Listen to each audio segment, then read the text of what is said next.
Kita niyo yung mga public transport dito sa Singapore. Oh. Walang-wala yung kalingkingan ng Pilipinas dito. Paano kayo kasi wala kayong mga prinsipyo? Ha? Tinan nyo, gusto nyo ipadakip na naman tong si Bato. Pangalawang Pinoy na papa-giveaway nyo dyan sa mga dayuhan, sa mga puti, sa dahig. Ang baho-baho na nga ng pangalang Pilipinas, napakabaho talaga eh. Parang yung kanal sa Metro Manila. Parang yung mga dinadaanan mo dun sa loob ng NAIA, yung sa loob ng airport yung baho ng mga dyan sa Pilipinas eh. Mga kalsada, lalabas ka, bibili ka sa mga tindahan, amoy imburnal, amoy hindi naligo yung mga tao kahit naligo kasi nga bulok na yung mga establishment, bulok yung mga kalsada, lahat bulok, as in bulok parang basura, pati mga government official bulok lahat.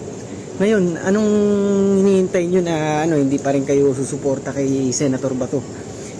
Gusto nyo paglabas nyo ng bansa, eksperimentuhin nyo nga, sabihin nyo nga sa mga kaibigan yung foreigner ang Pilipinas, patagong ide-degrade ang pagkatao nyo. Kunwari lang, Philippines, pero pagtalikod nun, pagtatawanan, para kayong daig nyo pa yung mga Aprikano, pandidirihan kayo. Kasi pag sinabing Pilipinas, mahirap, bayan ng mga katulong, bayan ng mga chimay, bayan ng mga hindi nakapag-aral, bayan ng mga Amerikanong gustong makapaghanap ng asawa na aalilain nila. Yan, pag sinabing Pilipinas, ganyan. Ba't hindi natin iangat ang standards natin, di ba?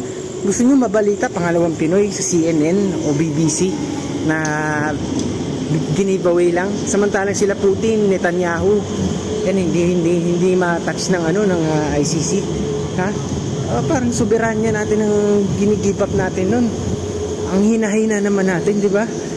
Gumagana ang justice system natin, gumagana ang korte. Bakit hindi natin yun ng si Bato dyan? Kaya yan, dapat nyo, suportahan nyo. Ha?